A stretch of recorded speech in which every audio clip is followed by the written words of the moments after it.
Once again, welcome back to Burning Topic. Delhi వీధుల్లో కుక్కలు కనిపించరాదని supreme court జారీ చేసిన ఆదేశాలు తీవ్ర కలకలం రేపుతున్నాయి. రాజధానికి వీధి కుక్కల నుంచి విముక్తి కల్పించాలని అధికారులకు కీలక సూచనలు జారీ చేసింది. కుక్కలను పట్టుకుని వెంటనే వాటిని డాగ్ షెల్టర్ హోమ్స్కు తరలించాలని, స్టెరిలైజేషన్, టీకాలు వేయాలని ధర్మాసనం ఆదేశించింది. కుక్కలను పట్టుకోవడంలో ఆటంకం కలిగించే వారిపై కఠినమైన ధిక్కార చర్యలు తీసుకుంటామని కోర్టు హెచ్చరించింది. పిల్లలు, వృద్ధులు, మహిళల భద్రతను దృష్టిలో ఉంచుకుని ఈ నిర్ణయం తీసుకున్నట్లు తెలిపింది. సునక ప్రియులు పిటిషన్లను పట్టించుకోబోమని స్పష్టం చేయడం గమనార్హం.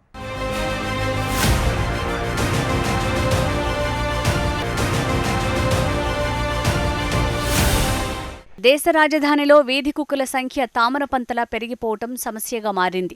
కుక్కకాటు ఘటనలు, రేబిస్ కారణంగా మరణాల సంఖ్య బాగా పెరిగిపోయింది. ఈ ఏడాది జనవరి నుంచి జూన్ వరకు దేశ రాజధానిలో 49 రేబిస్ కేసులు, 35,198 కుక్కకాటుకు సంబంధించిన ఘటనలు నమోదయ్యాయి. అలాగే దేశవ్యాప్తంగా ఏటా 6,000 మంది కుక్కకాటు, రేబిస్ కారణంగా మరణిస్తున్నారు. ఈ అంశం అక్కడి పత్రికలు, మీడియాలో పతాక శీర్షికలకు ఎక్కింది.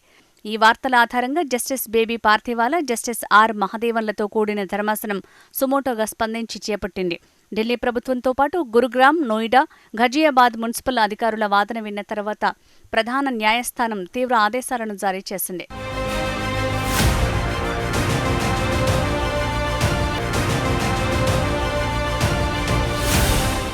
ఢిల్లీలోని వీధి కుక్కలన్నింటినీ సాధ్యమైనంత త్వరితంగా స్టెరిలైజ్ చేసి షెల్టర్లకు తరలించాలని సుప్రీంకోర్టు అధికారులను ఆదేశించింది. వీధి కుక్కల కాటు వల్ల రేబిస్ వ్యాధి వ్యాప్తి చెందుతోందని, ముఖ్యంగా పిల్లలు దీనికి గురవుతుండటంతో పరిస్థితి చాలా దయనీయంగా ఉందని సుప్రీంకోర్టు పేర్కొంది. వెంటనే వీధి కుక్కల కోసం షెల్టర్లు ఏర్పాటు చేయాలని కోర్టు ఆదేశించింది. దాదాపు 5,000 వీధి కుక్కల కోసం 6 నుంచి 8 వారాల్లో షెల్టర్లు ఏర్పాటు చేయాలని అధికారులకు స్పష్టం చేసింది. తమ ఆదేశాలకు అవరోధాలు కల్పించడానికి వ్యక్తులుగాని, సంస్థలుగాని ప్రయత్నిస్తే కఠిన చర్యలు తీసుకుంటామని ధర్మాసనం హెచ్చరించింది.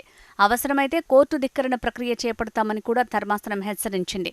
వీధి కుక్కలను పట్టుకోవడానికి వచ్చే సిబ్బందిని ఎవరైనా అడ్డుకుంటే వారిపై చట్టపరంగా చర్యలు తీసుకుంటామని తెలిపింది.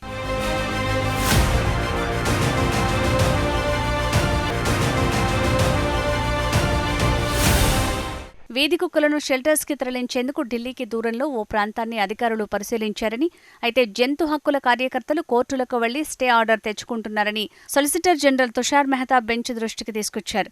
దీంతో కల్పించుకున్న ధర్మాసనం జంతు ప్రేమికుల తీరుపై సుప్రీంకోర్టు తీవ్ర స్వరం వినిపించింది. రేబిస్ కారణంగా ఆత్మీయులను కోల్పోయిన కుటుంబ సభ్యులకు తిరిగి వారిని ఈ జంతు ప్రేమికులు తెచ్చి ఇస్తారా అంటూ ఆగ్రహించింది. ఈ సమయంలో గుడ్, బ్యాడ్ అండ్ అగ్లీ అనే సినిమాను ప్రస్తావించింది.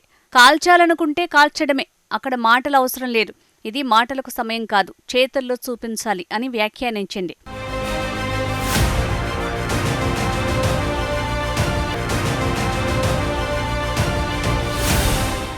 ఈ విషయంలో కేంద్ర ప్రభుత్వం వాదనల్ని మాత్రమే తాము పరిగణనలోకి తీసుకుంటామని, శునకప్రియుల పిటిషన్లను పట్టించుకోబోమని ధర్మాసనం స్పష్టం చేసింది. ప్రజల విశాల ప్రయోజనాల్ని దృష్టిలో ఉంచుకుని తాము ఈ ఆదేశాలు జారీ చేస్తున్నట్లు స్పష్టం చేసింది. ఈ విషయంలో ఎటువంటి మనోభావాలు ఉండరాదని కూడా సూచించింది. రేబిస్కి దారితీసే కుక్కకాట్లకు శిశువులు, పిల్లలు బలికారాదని, ఈ చర్య వల్ల తాము స్వేచ్ఛగా రోడ్లపై తిరగొచ్చన్న విశ్వాసాన్ని పిల్లలు, వృద్ధుల్లో కలిగించొచ్చని ధర్మాసనం తెలిపింది. హెల్ప్ లైన్ను 1 వారంలో ఏర్పాటు చేయాలని బెంచ్ ఆదేశించింది. వీధి కుక్కలను ఉంచేందుకు షెల్టర్లను 8 వారాల్లో ఏర్పాటు చేసి తమకు తెలియజేయాలని కోర్టు ఢిల్లీ ప్రభుత్వాన్ని, మున్సిపల్ కార్పొరేషన్లను ఆదేశించింది.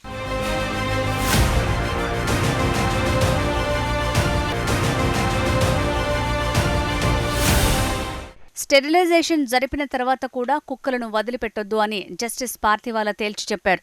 ఈ సమస్యపై ఎటువంటి చర్యలు చేపట్టేందుకు వీలుందో అమికస్ క్యూరీ గౌరవ్ అగర్వాల్ చెప్పే ప్రయత్నం చేయగా, కొంతకాలానికి అన్ని నిబంధనలు పక్కనబెట్టి అన్ని ఏరియాల్లో కుక్కల్ని పట్టుకుని షెల్టర్లకు తరలించాలని ఆయన తెలిపారు.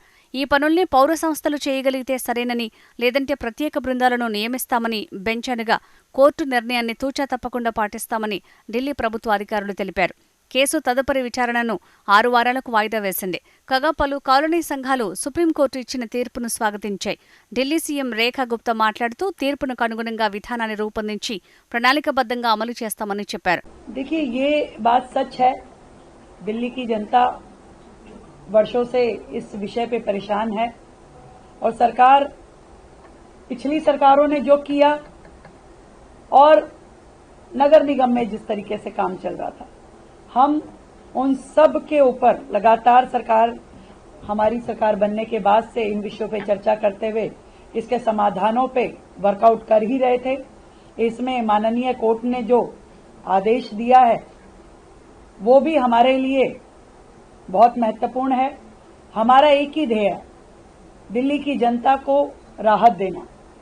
आज ये प्रॉब्लम जिस विकराल रूप धारण करके दिल्ली के सामने खड़ी है, इसमें सरकार की ईमानदारी के साथ में समाधान देना ये बहुत महत्वपूर्ण है, जिसकी हमने पूरी योजना बनाते हुए इस समस्या पे काम हम करेंगे और दिल्ली की जनता को बड़ा लाभ हम लगातार देने वाले हैं। మరోవైపు సుప్రీంకోర్టు తీర్పుపై జంతు ప్రేమికులు అసంతృప్తి వ్యక్తం చేశారు.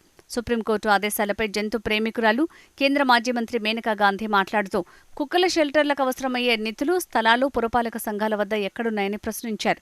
ఢిల్లీలోని కుక్కల పునరావాసానికి 15,000 కోట్లు అవసరం ఉంటుందని తెలిపారు. పెద్ద ఎత్తున కుక్కల్ని తరలించడం అనేది అశాస్త్రీయం, వ్యర్థ ప్రయాస అని జంతు ప్రేమికుల సంస్థ పెటా అభిప్రాయపడింది. వీధి కుక్కల్ని జైల్లో పెట్టి సాధించేది కూడా ఏమీ ఉండబోదని పేర్కొంది. ఉమీద్ ఫర్ యానిమల్స్ ఫౌండేషన్ సంస్థ వ్యవస్థాపకుడు నిఖిల్ మహేష్ మాట్లాడుతూ ఈ తీర్పును సవాల్ చేస్తామని తెలిపారు.